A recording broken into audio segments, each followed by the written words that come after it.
Oh, we're live. Excellent. Welcome to today's Dav Chat. I am joined today by my beautiful friend Dee, who is from a magical Twitter space called Advocacy Arena that is on Monday afternoons, Eastern Standard Time, 1 o'clock. And we and a host of other people talk about democracy and what we think can be done, should be done, and what we will do to help protect it and why. And so today, Dee and I are giving voice to our feelings and our thoughts in support of President Joe Biden in the context of his challenge by convicted felon, adjudicated rapist, fraudster, false university purveyor, et cetera, Donald Trump, and all of these things. And Dee and I have so many thoughts about it, but I'm just going to kick off our discussion today with a clip that she sent me from that's on Twitter at the moment, featuring President Macron of France when he was asked for his thoughts about Joe Biden. So this journalist called Marek Wolowski said, before the NATO meeting on Ukraine, I asked President Macron about his impression of POTUS, and he replied. Let's hear the clip. President Macron, what's your impression of President Biden? How are you? I'm good. How are you? I'm from Polish Radio. What's your impression of President Biden? I couldn't hear you. I'm sorry, I don't understand your question. It's a little bit surprising. Is my counterpart, he is the President of the United States. And we are Oh no. Thank you so much. Well, that did not work. Okay, well, but I'll just read out loud what was said instead. Yeah. It went all fuzzy. I don't know if it did that at your end as well, Dee. I think it probably was for everyone. It did. It was started out good, just low, but hey, technology, I get it. You have to expect the unexpected. Yes, but it was an endorsement. So the gist of what was said was that he is Biden's counterpart. Dang it. He's the president of the United States, and we are happy to have him as the president of the United States. So I'm sorry we didn't get it in a little French accent of that endorsement, but it is representative of the wider, in the international community, endorsement of President Biden, who has been key in unifying NATO against Russian aggression, which, should Russia succeed in taking over Ukraine, we would see a Hitlerian scenario where other countries are then attacked by an emboldened Vladimir Putin. So Dee, what are your thoughts on the onslaught of negative media energy towards Biden last week in the context of huge Biden achievements? What's your thoughts? What's your first thoughts about it? Geez, where to start? I've been having this thought a lot because I liked the series when it came out. I don't even know the actual name of it now, but you will probably know when I just express this expression. I feel like we're in the upside down of democracy. And there was a really great series. I don't know why the name isn't coming to me. And see, I'm much younger than President Biden. And it happens, folks. Yeah. It'll come to me later. But I feel like everything has been twisted around, and they have normalized the absolute most insane things that there are. Like you said, you're talking about a very successful president, a statesman, who is very savvy at diplomacy and all these things that it takes to have good governance, to be adept at it. And he really is. And I do think that what is happening is the media misses the circus and the theatrics of the former guy who delivered nothing really good to we the people, but he delivered a lot of content for them. For the media, I feel that they are angry. and they are trying to create their own content using our president, you know? They're squeezing this horse race for every ounce of anxiety they can get out of us, because the more they whip the public to be anxious about Biden, the more we then tune in to see if the situation has turned around. Are they being nice about Biden? Which is why Are they just, you know what? I don't even need them to be nice. I Yeah. just need them to be reasonable, sensible, logical. Like you said, we've got a felon. Forget all the other stuff because it's a very long list. It is very Running long. Yeah. okay, on a platform of retribution and dictatorship with Yes. a blueprint and an army of people to help him carry it out. Yeah. Okay? Yes. Versus, you know, someone who has already delivered, you know, the greatest infrastructure plan since the, you know, Green Deal, The New Deal from FDR. Yes. Exactly.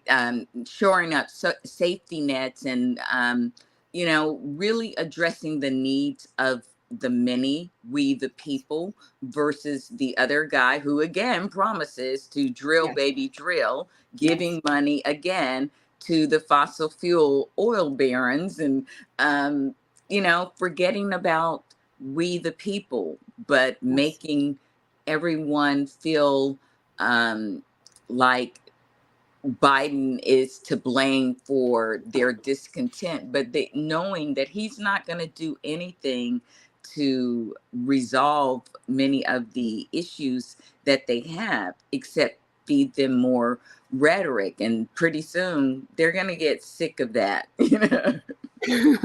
Well, definitely. Nobody really enjoys living under a fascist dictatorship. You might be excited and pumped up at first if you're in their fascist in-group. You're the self-appointed superior Aryan race. But ultimately, everybody in Germany lost a great deal from the elevation of fascists to power.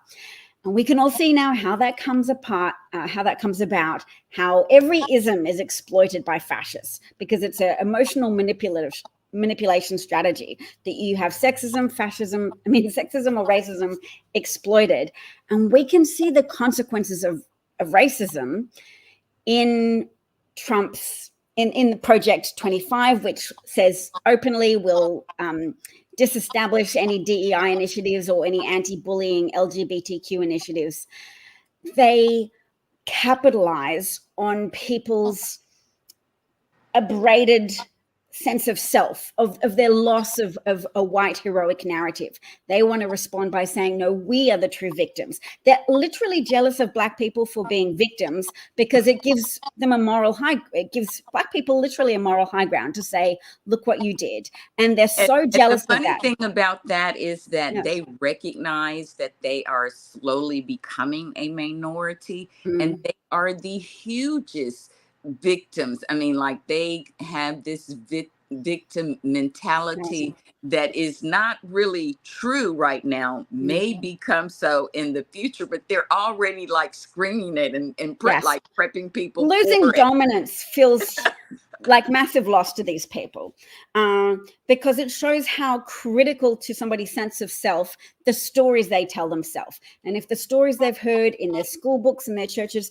their textbooks and their formative years have been white people are good and benevolent, and then their children are learning new history, which they could call woke or CRT or whatever. I call it accurate history, a more fully fleshed out picture of American history that helps you understand what's happening, which is that people are getting taught there were massacres in which white mobs attacked Black businesses. There were inbuilt institutionalized systems of discrimination, such as returning GI soldiers not receiving their benefits.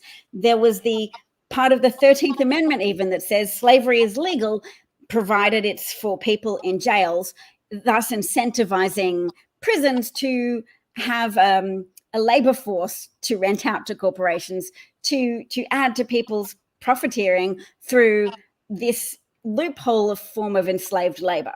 And we still have private prisons, growing more and more today using that concept. Yes. So you have a racist candidate in power who offers people validation for their racism, to say your worldview is correct, you're superior, you're being victimized by people who try to tell you you're not superior anymore, that we should be equal. Any push for equality is victimizing you by robbing you of your rightful place at the top of a hierarchy that feels normal to you. And then the consequences of Trump in office, look what happened with COVID. He mismanaged it. And some of the most stricken communities were Black communities that were living in eastern coasts and didn't have access to the same health levels of healthcare, quality healthcare that other people did. And he was just fine with that. Yes, he was fine with that, because a consequence of bad government is neglect. Neglect harms people, and Black voters know that, and they vote for Democrats who offer, at least. Sometimes they deliver on their promises, but they at least offer to try and create more of a just parity in the delivery of government services so that people could get equal access to healthcare. They try to take at least steps in that direction. And Donald Trump reassures white people, don't worry, we won't take steps in that direction. We'll abolish the Affordable Health Care Act. There'd be lots of white people who would be victimized as collateral damage in that move to try and strip back efforts to give Black people their fair share of the American good fortune. But rich white people don't care about that. No, because I shouldn't overgeneralize. Rich white Republican leaning people don't care about that. That is not on their issues plate. And Okay. There we go. All right. Sorry, this was my big rant to say white people who don't understand this on the left don't understand Trump's appeal, and they don't understand how Biden counters that racist appeal. Because Biden's still like, I'm here, I'll be for all Americans. I will look after white people, but while also looking after Black people, because that's fair and just.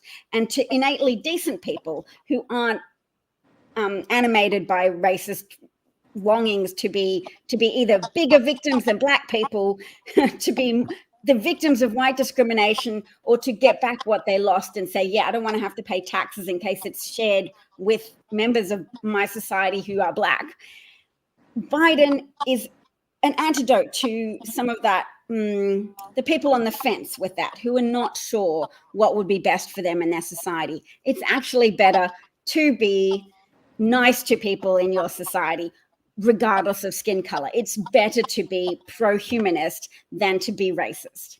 Yes, essentially. and talking about like CRT and some of the other things that they rant and rave about, which, like is not really a thing until you get in college and you're on a certain track. Yes. But it goes back to the lost cause, and it is all rooted in white supremacy, yes. And the ideology of a true hierarchy built into, their very ethnicity or their skin, yes. and their tribal organization. Right. And accuse us of, like the teaching of it, stirring up feelings, or us being in our feelings when we see it and we call it out.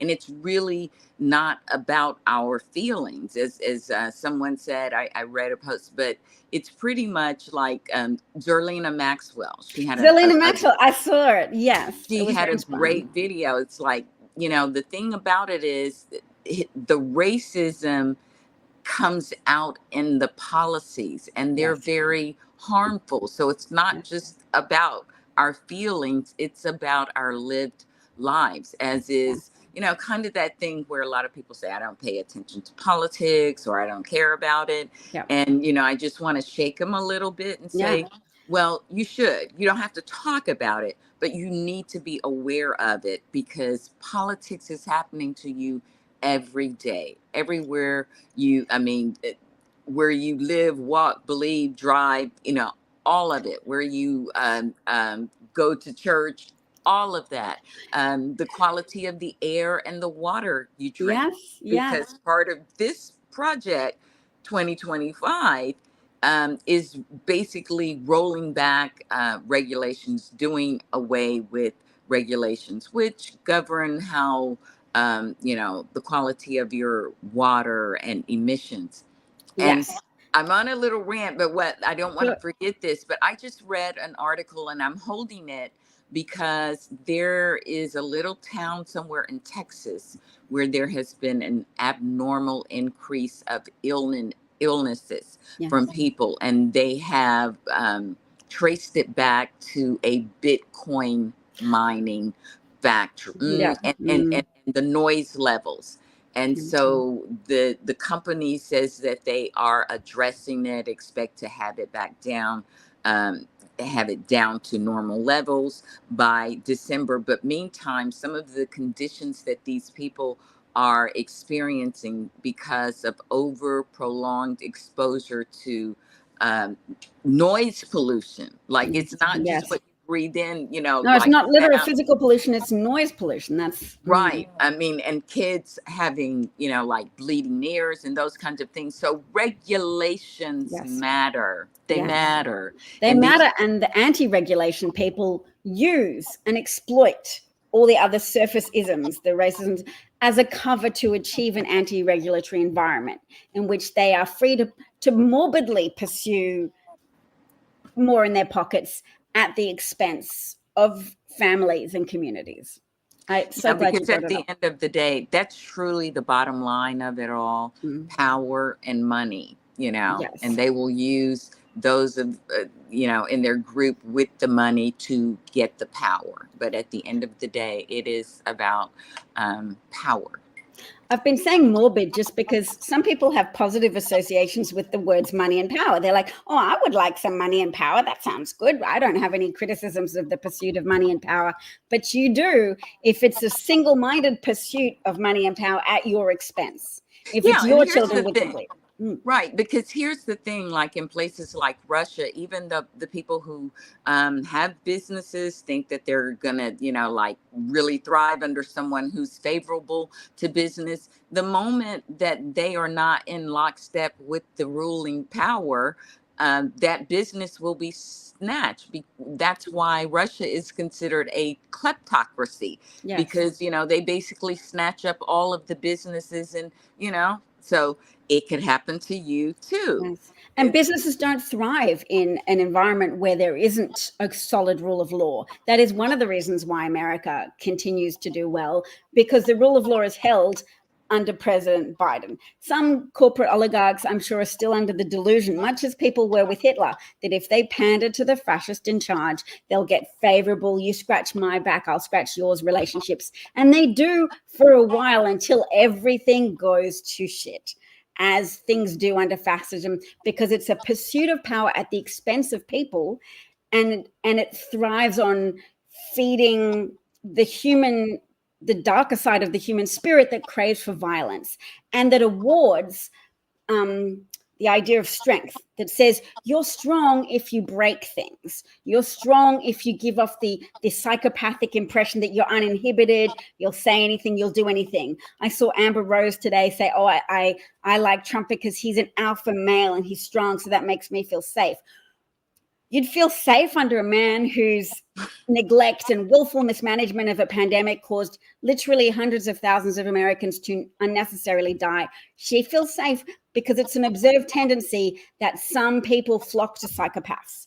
Some people Exactly. And it's also the perception. So he has just created the perception with his rhetoric and, and some of the sycophants around them, when, in reality, the exact opposite is true. And she's not the first person. I've been in, I've kind of ear hustled in spaces and heard people saying similar things, and I could not believe my eyes. And these were people, like from islands of Haiti and places like that, but American born, they were, Yes.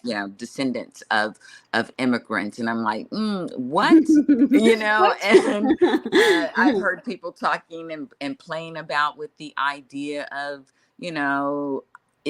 communism and those types of things. And I just feel like so much of the populist rhetoric has had such a prolonged period from both sides kind of thing over this past decade, that young people who are now becoming of age really don't have I would say, an understanding of actually how governance works and how democracies work. They really have kind of bought into the populist understanding or their Listen rhetoric. to someone who It promises. Yeah. Perception becomes reality, and that is what they are doing with President Biden right now, because his ability to govern, I mean, like right now he is presidenting, okay? Yes. You know, I had a post that went viral yesterday when I said, you know, who's not questioning president's fitness? World leaders.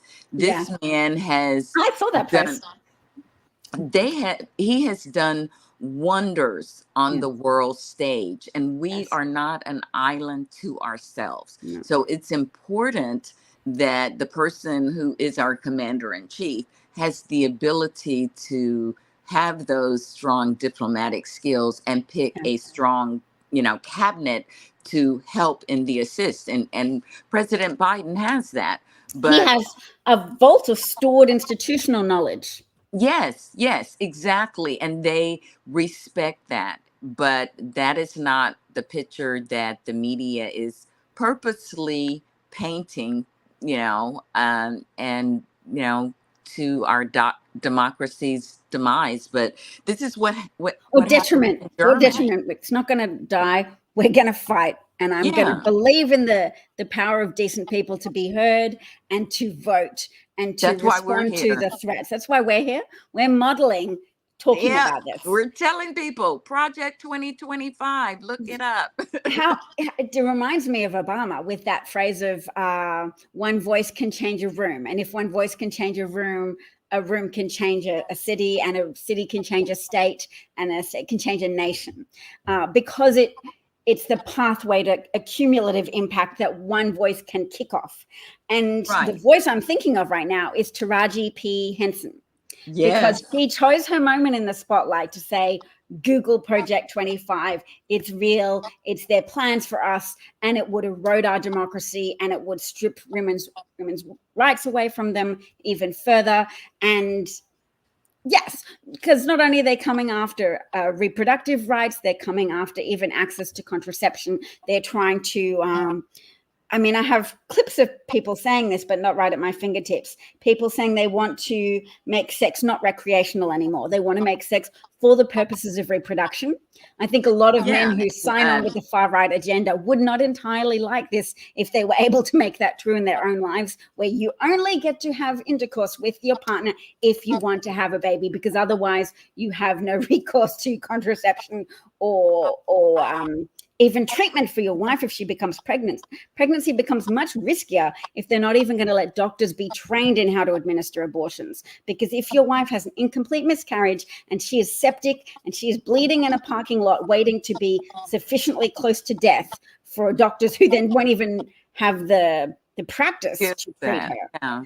And at the root of that is white Christian nationalism, because, you know, that is what Project 2025 is rooted in, because they really want to create a theocracy. Yes. A place where they declare it to be a Christian nation. Yes. And I have kind of taken on and started using the phrase Project 2025 is the GOP Sharia law, you know? Yes, it is like that. And it arises from their conviction that the only authentic Americans, the only deserving Americans are white Christian Americans. And for anybody who's tempted to think, oh, Christianity, isn't that nice anyway? Maybe a little bit of a theocracy won't hurt us. No, it's extremely regressive forms of Christianity. It's an extremely fanatic form of Christianity in which you lose your freedoms. Yeah, I mean, and you are determined to be, like they already call Democrats demons. Okay. And so, this kind of Yes. demonization and othering of people, and it's not, it's not like that we just don't agree with you, but you are demonic. You're awful. And so it's Yes. planting this You seed kill babies. exactly, so that when this is kind of what was done to Jewish people, to numb people Yes. to their eradication. I mean, and it Yes.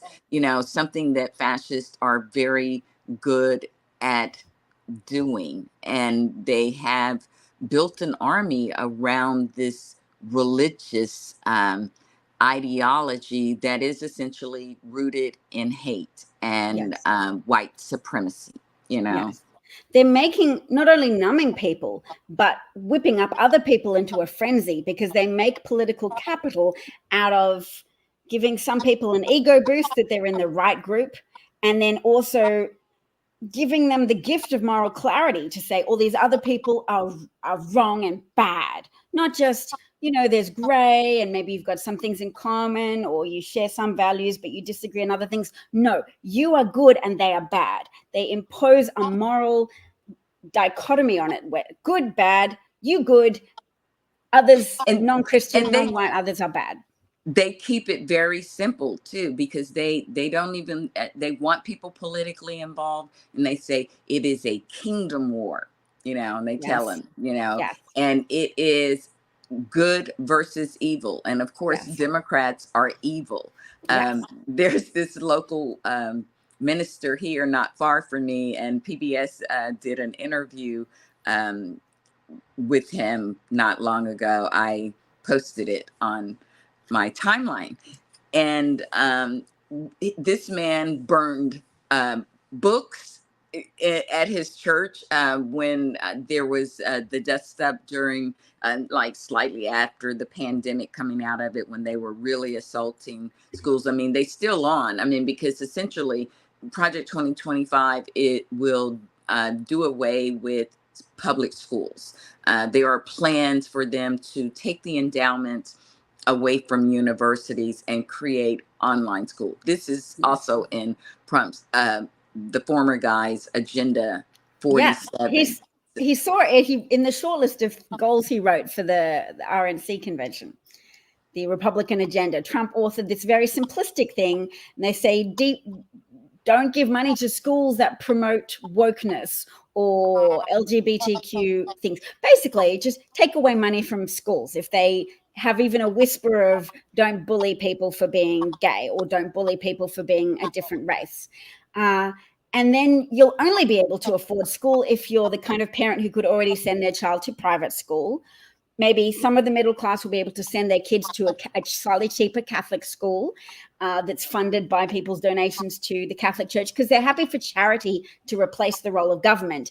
And then everybody else gets undereducated kids, and you get more of a dependent, disempowered underclass of people who have to do whatever their corporate overlords say and don't have either the educational background to change their own circumstances, to lift their own families out of poverty, and they have the ladder rungs cut out away from them. And that's a desirable outcome to some of these people, too many of these people at the top, and the middle people just intent. Yeah, in many ways it is the intent, because they intend to create a power structure of minority rule, a permanent, minority rule. And it also really is in keeping with their teaching and their practice and belief of this superiority, which I would suggest that if people have not seen the movie Origin, which is a kind of a cinematic review based on the book Caste, written by Isabel Wilkerson, and that's a beautiful book. I have it on audio, and then I watched the film Origin, and it is beautiful because it really does help to explain that it is an international thing. It's just not here in America because it's at its root. It's a human. Yeah, it's a caste system that has, been around for centuries, and that hasn't gone away. No. And it has shadows. Even when people try and eliminate it or think they've made progress, it's still there influencing people's actions and influencing the self-fulfilling prophecies they try and impose on the world, because it's an American quality to say, if we're confident, if we pump ourselves up, then we can do things. Like, yeah, good for you. That's how you do it with cheerleadings. But when a minority that wants to replace democracy with minority rule, when they pump themselves up to impose a self-fulfilling prophecy in which they succeed at our expense and relegate the rest of us to an underfunded, poorly optioned underclass that have fewer options because they've taken away public schools, they squeeze us. And that's an abuse of an American invention of use confidence to get where you want to be. They're abusing that system of cheerleading yourself into power. They're trying to cheerlead themselves into minority rule. And the cheerleading process is fun for the Trump supporters with all their flags and their, look at us, we're not in a cult, we just put Trump's face on the American flag. That's an abuse of cheerleading's power. And I talk about it only so I can help people recognize it for what it is. Absolutely. And, I would just suggest to people that they also not, give so much power to mainstream media, because Yes. media is propaganda. It can be used as propaganda when it is Yes. not doing the job of truly informing. And they are not at this point, by and large. I won't say every single one of them, but if they cannot present the reality of the situation without putting this kind of just glaze of performative personality over it, as if that's the issue, when Yes. literally the issue before us is whether or not we remain a democracy. Yes. I mean, the scales, it just doesn't compare. And any media that is not explaining that and trying to help people to understand that is doing us and ultimately themselves a disservice. Yes. Because the alarm bells are ringing. We're in the danger zone. We have, just a little over 100 days, and they are not using their powers for good. No, they're using their powers sometimes in service of a narrative. And it's not just an objective narrative. They like to pretend it is, this is just what people are talking about. No, you're perpetuating a loop in which you set the topics, and then people often have their opinions shaped by the media, and then you poll them, and then you report on the poll. And you report on the poll in a way that often continues to prove yourself right with the initial narrative that you set.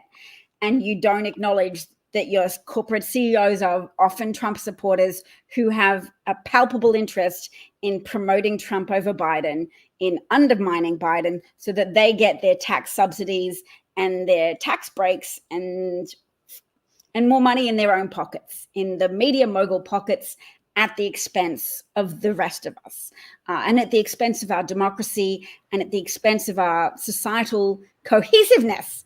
Exactly. I'm trying to be more entertaining here than the media because I know how seductive it is to watch that stuff and to get your anxiety fed and perpetuated by people posing questions and making their influence subtle but extremely evocative, extremely powerful. So I just want to make an alternate voice and an alternate narrative for people, because sometimes when we generate a narrative that's strong enough on Twitter, the media then has to talk about it and acknowledge that it's an alternate narrative to whatever explanation they're pushing on us. They're trying to push on us, voters don't like Biden because he's old. It's true, people have concerns, but they also would vote for Biden, regardless of concerns about I'm age, getting a because little they are connection rightfully. issue. I don't know if Oh, it's my I can on see you. my end.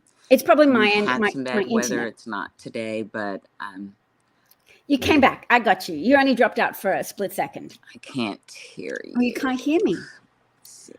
Okay. Well, while I'm waiting for you, Dee, I'm going to go through some of the comments from a listener of us, someone who's listening called Bob, who's a long-term listener from me. And you just tell me when you can hear me again. Put up your hand and I'll be like, wave at me and I'll be like, oh, so you can. Excellent. Well, I'll still say hi to Bob though, because he's noticed, he said he's going on full attack mode in defense of Biden, which is excellent. He said Joe Biden is his FDR. His dad, when he was 94 years ago, had voted for Franklin Roosevelt Delaney 4 times.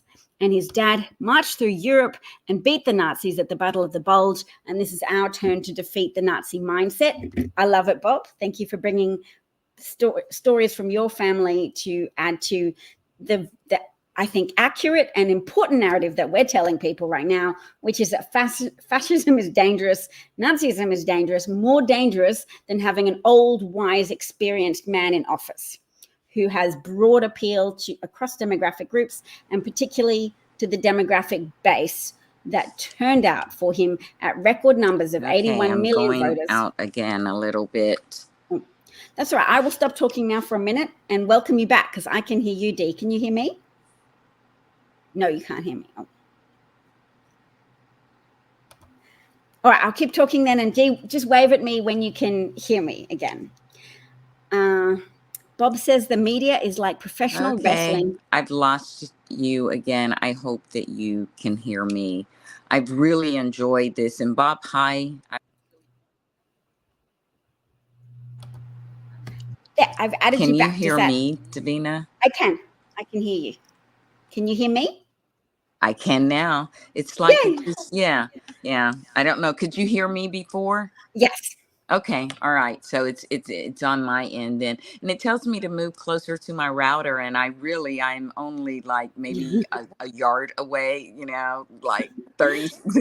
So I bought a special plug that I can directly plug my laptop into the router for increased connectivity. Still not perfect, but I told my husband next time we sign up for an internet plan, he's like, should I have signed up for the one with better download speeds? And I'm like, yes, your wife broadcasts a lot. Can you please choose that option next time? He's like, oh, because I just already signed up to this other one for a year. And I'm like, okay, I will just wait till that year is up and then hopefully be on time to bring up this point to you again. Do not re-sign for that contract. Mummy wants the download speed. Mummy wants to be able to broadcast without dropping out. And I refer to myself in the third person as mummy, not like Donald Trump, but because I have children. I have children and I still call myself mummy all the time. Dee, you're frozen and I can't hear you right now, but I'm sure it'll come back on in a second. And I still appreciate you being here because this is like the same thing with Biden. Difficulties aside, interruptions, gaffes, broadcast disruptions, we're here and we're doing what we think needs to be done. Hello, Dee. I can see you. But you probably can't hear me at this point, but I can see you. Anyway, regardless, I'm using it as a metaphor, Dee, that regardless of what interrupts us, regardless of what obstacles we face. I don't know. Like I said, the weather is good. Who knows? But I've enjoyed hanging out here with you today, Davina. I can't hear you, but I hope that you can hear me and see me. And the next time that we do this, and I hope there is a next time, we have an opportunity to you're back. Oh, good. Hello. Okay. Yeah. I was using what was happening to you, Dee, as a metaphor to say we're like Biden. Whatever obstacles, whatever challenges, whatever gaffes we encounter or generate ourselves, we are still doing the work. We're still doing what we believe needs to be done. Biden is there to finish the job, and so are we. We will not be deterred. And you know that that's my motto. And so whatever happens, and I apologize for my technical. Normally I don't have apologize. any issues, so I'll have to see what's going on there. But I really have, I always love chopping it up, talking about democracy and what's at stake with you. And I really do look forward to us doing this again. And I know you have family and things are busy. I hope that you can join us on Monday, because we're there every Monday on Twitter live in Advocacy Arena, starting at 12 p.m. Central, 1 p.m. Eastern. And we actually stay there for a while because you can drop in and out. Yes, so we try to get people off on a good trouble start to their week. Our goal is to increase civic engagement and really to help people to understand what the media is not doing, and that is to understand what's at stake. So you bring it to the table. You have a space, Dee, that is energizing to people who love democracy, because one thing that democracy enemies often capitalize on: complacency or apathy or despair. All of those emotions. So your Twitter space is a counter to all of that. We energize each other with our voices, with our good feelings and our good intentions. And we are everything that a citizen needs to be in this moment. We come together, we are active, and we support each other, and we support a furtherance of understanding amongst ourselves and for anybody who drops in to listen. So yes, I'll repeat for us that's Advocacy Arena. I can even write it down on the screen so people can see. I've got the ability to type in a banner. I'm going to do that, Dee, and then we can say goodbye. But right now I'm just going to type Advocacy. Yeah, and I hate that we were starting to have the issues, because I just, I always love talking to you, and we try to give a lot of people an opportunity to talk and share. And sometimes I bring special guests in, and Monday we do have a special guest joining us. So if you're not able to join, and it is recorded, so you can listen later. It's also available on other platforms.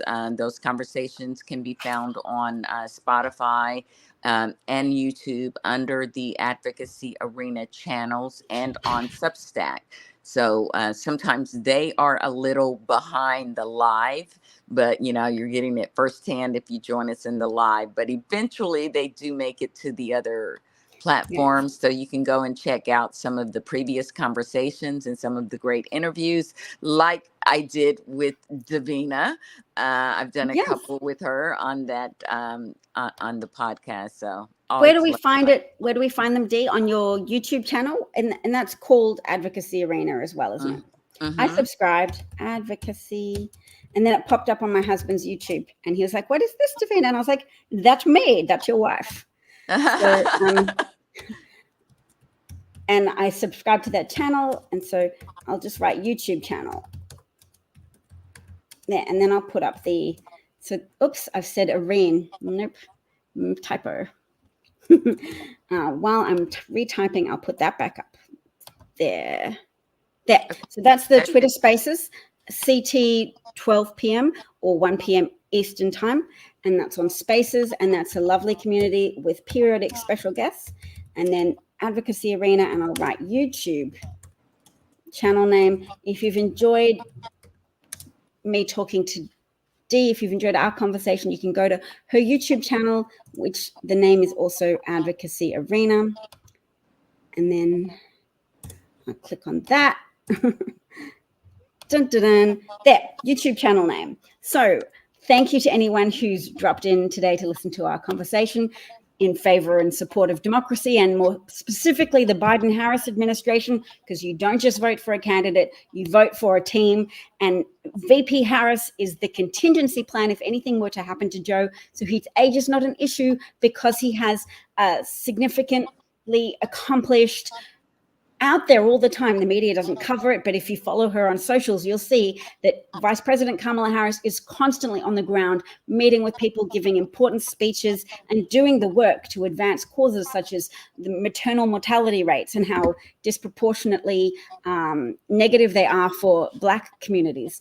And but all women in America need maternal health outcomes addressed because it's too high relative to other nations. And so we have to be prepared to look past the exceptionalism enough to say, let's bring us in line with human achievements. Let's just be human about it, not just American even, but to say, if women don't need to die at those rates, what can we do to help? And I mean, a big part of it is in Republican captured states to help women get access to healthcare.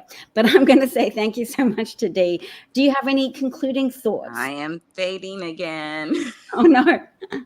All right. Well, then I'll just put up your spaces again and say Moving, thank so I you. have to adjust myself in the seats.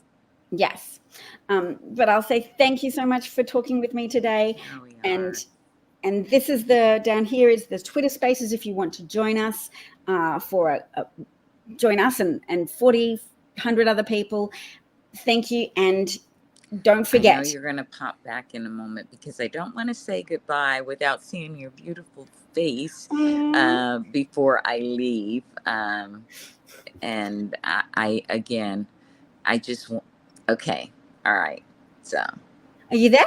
I am. Okay. I listened to everything you said. I heard the compliment about you wanting to say goodbye to my face. And I went, Ashon. So Okay. Here I am. You may say goodbye to me and I'll say goodbye to you. All right. Have a great rest of the day and a beautiful weekend ahead, Davina. And I look forward to you joining us in Advocacy Arena on Monday. Until then. Bye, Dee. Bye-bye. Thanks.